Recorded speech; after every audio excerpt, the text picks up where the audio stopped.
Hey guys, I hope you guys enjoyed the Wife of Bath's tale. Sorry I forgot last week we were also supposed to cover the Reeves tale. You will need to go ahead and read it. I would only note that the Reeves tale is a fablio, like the Miller's tale. And that the Reeves tale does to the Miller's tale what the Miller's tale does to the Knight's tale, in the sense that it's kind of a one-upmanship. And it also is dirty. Maybe not quite as dirtily descriptive as the same way as the Miller's tale, and yet it is. Certainly, the idea of making love is not described as positive and beautiful. It's violent in the Miller's tale. Actually, the language used is stabbing and that sort of language. More like inflicting a wound. And those are some of the key things, though, to note about the Miller's tale. Of course, you'll have noticed, the Reeves tale. You'll have noticed in the Reeves tale, the character who gets duped is a miller. He tries to dupe the two clerks, and in the end, he gets duped. And the reason why is, of course, the Reeve is a carpenter, and in the Miller's tale, John, the older man, is a carpenter, and the Reeve was insulted by the Miller's tale, and John the carpenter getting it handed to him, so to speak. And so he tells a tale about a miller that gets it handed to him. And it's all about one-upmanship. And the Reeve, you can tell, it's not really telling a tale in the sense of he's trying to compete for a story prize. The Miller and the Knight do seem to still be competing for the prize, and they both have their own ideas of what constitutes a good story. But the Reeves tale is really about revenge. And those would just be some things I would note about it that you might keep in mind for midterm. But the Wife of Bath, I hope you all really enjoyed the Wife of Bath's tale. She's just a lot of fun. And people talk about her. In fact, people talk about the Wife of Bath like she's a real person. She's not a real person. She's a literary archetype of kind of this older medieval woman, an old wife that has all this knowledge that she's acquired through years of experience. One of the things at the time that they say, or that they wanted to do is marry a woman that was young, so you could kind of teach her the way you wanted her to be if you were a man, and train her up right, and she'll be just the perfect little wife. And it might be one of the reasons why is, and of course they married young at the time, anywhere from the age of 13 to 15, frequently as soon as a girl would go into puberty, because women often died young, hazards of childbirth and that sort of stuff. And they didn't live as long. So with all of that considered, the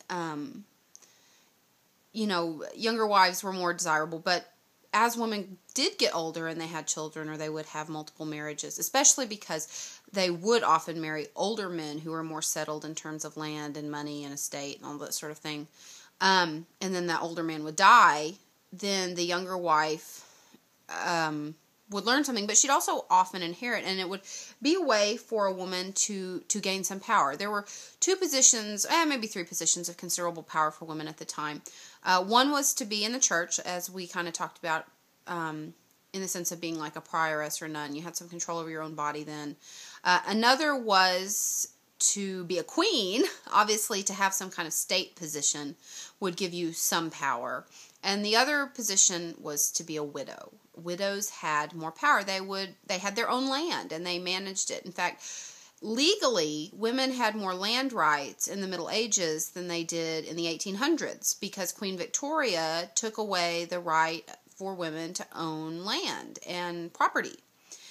But they could do that in the Middle Ages, especially if they were widows.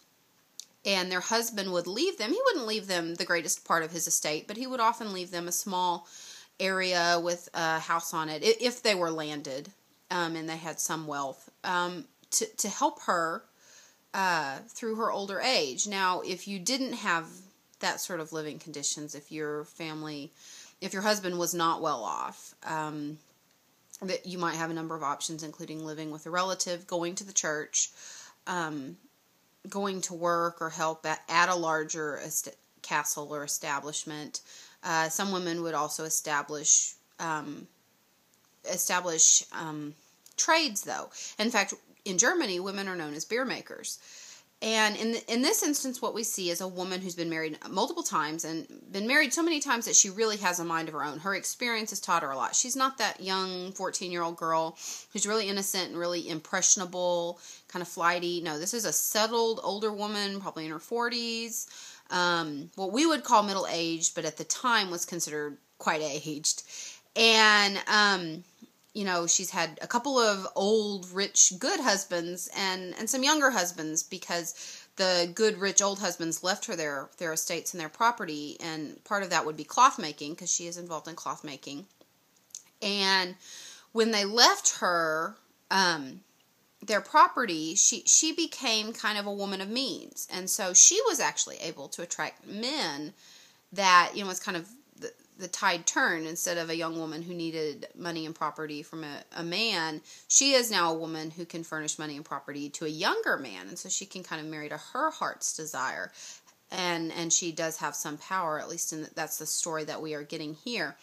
The story, not the story of the wife of Bath, but the wife of Bath herself is based on an archetype. In fact, it's an anti-feminist archetype. What's really interesting is that in most appearances of this type of kind of older, experienced woman, she's teaching younger women to be bad and go around and gossip and be really lusty, which we see that in the wife. I mean, she is a gossip. She likes to dress well. She likes to be in the front of the line.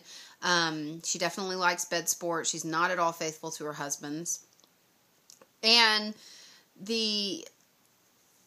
so she is part of that anti-feminist tradition, but what's maybe different about her than some of the other women, like La Vieille in The Romance of the Rose, who is kind of precedes her as an archetype, and La Vieille means the old woman in French, is that they're not so likable. Chaucer really makes the wife likable. He makes her fun, and it has to make you wonder if he did that on purpose, to maybe kind of subvert the image of the older woman as being one of complete undesirability, that maybe he's trying to help us understand a little more the position of a woman like this, who has been married multiple times, has really lived life, and she's been on the wife herself has been on pilgrimages, a lot of pilgrimages, and we're not supposed to take her having gone on a lot of pilgrimages as a sign of her holiness, so to speak, as it is wandering by the way in pilgrimages. Women that went on a lot of pilgrimages were kind of thought of as lusty as well. But beyond just that, the idea of her being well-traveled in going on pilgrimages, I mean, she's more educated, at least in the sense of experience, than more people, especially women of her time, might be. And she certainly has, as we've said, more material means, more wealth. And so she just really is kind of a standout figure. And one of the most interesting things about her, obviously, is the whole prologue that she tells is basically her tale. And she gets a chance to speak, something not always granted to women in medieval literature, and to speak at length about the life of a woman and the life of and being married and what that means. And of course, what's most interesting about everything that she describes, she starts out and she kind of argues against virginity. I really like how she goes, she talks about how Paul in the Bible talks about how good virginity is, and yet her argument is, well, but if there aren't people who are having sex, then how are we going to have more virgins? And, she really kind of turns it on its head a little, which the way we understand Paul's passage today, if we read those passages from the Bible, are not quite the same as they understood them in the Middle Ages. In that passage, Paul is clearly stating that virginity is preferable, but that is mainly his opinion that it is preferable, and that it's not necessarily a word from God. At least that's sort of how the text reads in translation. But in the Middle Ages, they didn't read it so much as preferable in Paul's opinion. They read it as all the way better and God's opinion. And so with that being the way that they read it, it influenced quite a bit their policies for clergy and that sort of thing. But she's arguing against this. She's saying it's not the best way to be. And we have the last part of her prologue is about her relationship with her last husband, the youngest of them. And of course it's fairly violent. He reads to her from a book of wicked wives, which means an anti-feminist book. And she doesn't like it, and so she throws it in the fire, then he clouts her on the ear. And, that's it's abusive, though at the time that was more accepted. And yet somehow the abuse between the two actually leads them to have a peaceable marriage in the end, and one where they're kind of equal.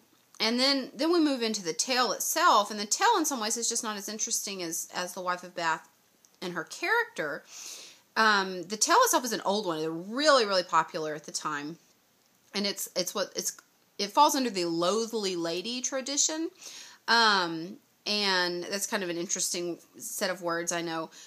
But there's a lot of tales, and in fact, the way this tale usually appears, it's not just some knight, it's Gawain, and it's not always in a case of the knight actually having raped someone. In fact, that is unique to the wife's tale, and you should kind of take into consideration why she may have a nameless knight rape a woman and then have to pay for it by going around finding out what it is that women want, and then having to marry supposedly this really ugly woman.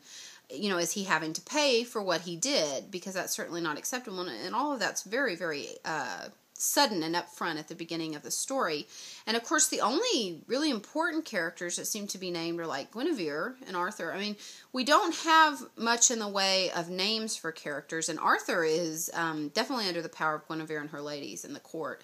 And that, of course, would seem to be an idea of the wife's. Another thing we've said is that generally characters identify with other characters in the tales, like our telltellers, our narrators. Well, the Wife of Bath certainly identifies, I think, with the Loathly Lady. She finds herself older, maybe less attractive to men, and she's always had a fairly active love life. And now suddenly she's getting older, and she just doesn't know if she can do that anymore. She's not as desirable. And so the idea that an older woman that's described kind of in the sense of a hag can suddenly transform into a beautiful younger woman and marry a lusty young knight, especially once he's been trained properly and taught what women really want, which is mastery, is probably fairly appealing to her. And, we know the knight probably associates with Theseus. If the miller associates with anyone, it's probably Nicholas. And the reeve, probably the problem with him is he associates in the miller's tale with the carpenter, and so then he chooses to associate in his tale with the miller in his own tale.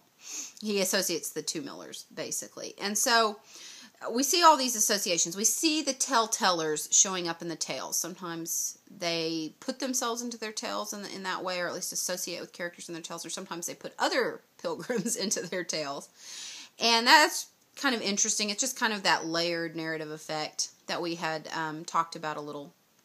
But The Wife of Bath's tale is just, it's so much fun. It's really fascinating. I hope you enjoyed it. It's certainly kind of a different, it's kind of a return to the romance, but a different sort of romance, more regular, plain sort of romance. And as far as the quality of the story, I just don't know that the quality of the story is quite as much as, is not as high as her actual prologue. That's what most people think. Most people think, they like her prologue better than they like her tale. And they see her tale as just kind of this backdrop for what she says in her prologue and what she says about herself and what she says about what it means to be a woman in the Middle Ages that maybe has lived the life that she has lived. And so it's a really interesting voice. Another woman at the time that did have a voice, a woman named Christine de Pizan. Now, she did tend to support traditional womanly virtues, but one of the things she did is she took the anti-feminist tradition, Jerome, Ovid, Theophrastus. She took on these people, these male writers, she took them head on. And she said, hey, these are a bunch of old men. They live alone. They live apart from women, and they don't know women very well.